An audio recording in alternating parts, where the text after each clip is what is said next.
കവി പി കുഞ്ഞിരാമൻ നായർ തെന്മല താഴ്വര എന്ന് വിശേഷിപ്പിച്ച പാലക്കാടിനെ അക്ഷരങ്ങളിലൂടെ കൂടുതൽ അറിയാൻ ആഗ്രഹിക്കുന്നവർക്കുള്ള ഒരിടമുണ്ട്. പാലക്കാട് പുതുപ്പരിയാരത്തെ മധുരം ഗായതിയിലാണ് നമ്മൾ ഇന്നുള്ളത്. പാലക്കാടിൻ്റെ ചരിത്രവും വർത്തമാനവും സാഹിത്യവും എല്ലാം നമുക്ക് മധുരം ഗായതിയിലെ ആയിരക്കണക്കിന് പുസ്തകങ്ങളിലൂടെ തൊട്ടറിയാൻ സാധിക്കും. പാലക്കാടിൻ്റെ പുസ്തക കലവറയാണ് മധുരം ഗായതി. വീടിൻ്റെ പാതിയിലേറെയും പുസ്തകങ്ങൾക്കും അക്ഷരസ്നേഹികൾക്കുമായി മാറ്റിവെച്ചിരിക്കുന്നു. കഥാകൃത്ത് രാജേഷ് മേനോനും ജീവിത പങ്കാളി ബബിതയും. പാലക്കാട്ടെ എഴുത്തുകാരുടെയും പാലക്കാടിനെ കുറിച്ചുള്ള വ്യത്യസ്തങ്ങളായ ആളുകൾ എഴുതിയ പുസ്തകങ്ങളുടെയും ഒരു അപൂർവമായ ശേഖരമാണ് മധുരം ഗായതിയിലുള്ളത്. പല കാലങ്ങളിൽ പാലക്കാട്ട് ജീവിച്ച മനുഷ്യർ, പാലക്കാട്ട് ജനിച്ചവർ, പാലക്കാട് വന്ന് താമസിച്ചവർ തുടങ്ങി അങ്ങനെ പാലക്കാടിനെ അടയാളപ്പെടുത്തിയ പല മനുഷ്യരുണ്ട്. അവരുടെയൊന്നും പല പുസ്തകങ്ങളും നമുക്കിന്ന് ലഭ്യമല്ല. എന്ന് മാത്രമല്ല, വളരെ കുറച്ച് ആളുകളാണ് നമ്മൾ പാലക്കാട് എന്ന് പറയുമ്പോൾ പ്രശസ്തരായ ആളുകളെ സാഹിത്യത്തിൽ അടയാളപ്പെടുത്തുകയോ അറിയപ്പെടുകയോ ചെയ്യുക.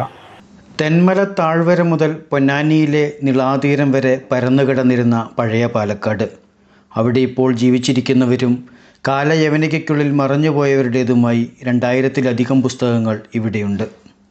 അതിലുൾപ്പെടുന്ന മഹാകവി പി കുഞ്ഞിരാമൻ നായർ ഉൾപ്പെടെയുള്ള ആളുകൾ, എഴുത്തച്ഛൻ്റെ അവസാന കാലം ജീവിച്ച സ്ഥലം, മലയാറ്റൂർ രാമകൃഷ്ണനെ പോലുള്ള ആളുകൾ, എം സുകുമാരനെ പോലുള്ള ആളുകൾ, മാധവിക്കുട്ടി, നാലപ്പാട്ട്, അങ്ങനെ തുടങ്ങിയിട്ട് എത്രയോ നമ്മളുടെ ശ്രദ്ധയിൽ വീണ്ടും വീണ്ടും വരാത്ത ആളുകൾ, വിസ്മൃതിയിലായിട്ടുള്ള ആളുകൾ, 1-2 പുസ്തകങ്ങളൊക്കെ എഴുതി മരിച്ചുപോയ നമുക്കറിയപ്പെടാത്ത മനുഷ്യർ തുടങ്ങി ഏറ്റവും പുതിയ കുട്ടികൾ വരെയുള്ള 2000-ലധികം പുസ്തകങ്ങളുടെ ശേഖരമാണ് ഇപ്പോൾ മധുരം ഗായതിയിൽ പാലക്കാട്ടുകാരുടേതായിട്ടുള്ളത്.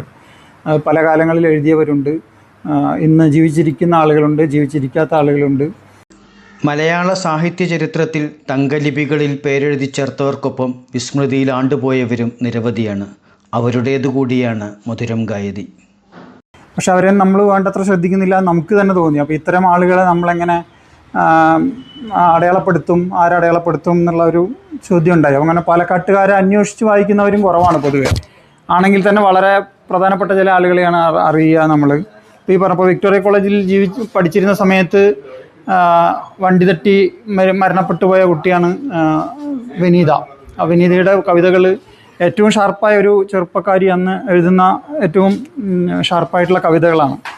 അതൊക്കെ നമ്മൾ പിന്നീട് അന്വേഷിക്കാൻ ഒരു സ്പേസ് ഉണ്ടാവുക എന്നുള്ളത് പ്രധാനപ്പെട്ടൊരു കാര്യമാണെന്ന് തോന്നി. അപ്പോൾ മല്ലീസ് പറമുടി എന്ന് പറയുന്ന ഒരു പുതിയ പുസ്തകം ആദ്യമായി ഗോത്രഭാഷയിൽ എഴുതപ്പെട്ട പുസ്തകമാണത്. സാധാരണ ഗോത്രഭാഷയിലുള്ള ആളുകൾ എഴുതുന്നുണ്ട്, നിരവധി ആളുകൾ എഴുതുന്നുണ്ടെങ്കിലും അവരൊക്കെ പറഞ്ഞും മറ്റ് മലയാളത്തിലാക്കിയും ഒക്കെയാണ് എഴുതുന്നത്. ഇതിപ്പോൾ ഒരു വശത്ത് അതേ അവരുടെ ഗോത്രഭാഷയും മറുവശത്ത് അതിൻ്റെ മലയാള വിവർത്തനവും കൂടി ചേർത്താണ് അങ്ങനൊരു പുസ്തകം ഇറങ്ങുന്നത്. അത്യപൂർവ പുസ്തകശേഖരം കാണാനും പുസ്തകങ്ങൾ വായിക്കാനുമായി നിരവധി പേർ ഇവിടേക്കെത്തുന്നു. അക്ഷരങ്ങളെ സ്നേഹിക്കുന്നവർക്കും പാലക്കാട്ടെ എഴുത്തുകാരെ അടുത്തറിയാൻ ആഗ്രഹിക്കുന്നവർക്കും മധുരം ഗായതി വ്യത്യസ്തമായ ഒരു അനുഭവമായിരിക്കും സമ്മാനിക്കുക. MT വായിച്ചു കഴിഞ്ഞാൽ നമുക്ക് പാലക്കാടിൻ്റെ വള്ളുവനാടനെ കുറിച്ച് വളരെ കൃത്യമായൊരു ധാരണ കിട്ടും. അങ്ങനെ ഓരോരുത്തരും എം സുകുമാരനെ വായിക്കുമ്പോൾ മറ്റൊരു പശ്ചാത്തലം കിട്ടും. അങ്ങനെ അത്തരത്തിൽ നമുക്ക് പാലക്കാടിൻ്റെ വ്യത്യസ്തമായ ജീവിതത്തെ അറിയാൻ പാലക്കാടൻ സാഹിത്യത്തിലൂടെ സാധിക്കുമെന്നാണ് നമ്മൾ കരുതുന്നത്. അതുകൊണ്ട് പാലക്കാടിനെക്കുറിച്ച് പഠിക്കാൻ ശ്രമിക്കുന്നവർ, ഗവേഷണം നടത്തുന്നവർ, അതിൻ്റെ ചരിത്രം, സംസ്കാരം, സാഹിത്യം എന്ന അർത്ഥത്തിൽ അറിയാൻ ശ്രമിക്കുന്നവർക്കെല്ലാം നമുക്ക് ഒരു പഠന കേന്ദ്രമായിട്ട് ഉപയോഗിക്കാവുന്ന വിധത്തിലാണ് മധുരം ഗായതി രൂപപ്പെടുത്തിക്കൊണ്ടിരിക്കുന്നത്.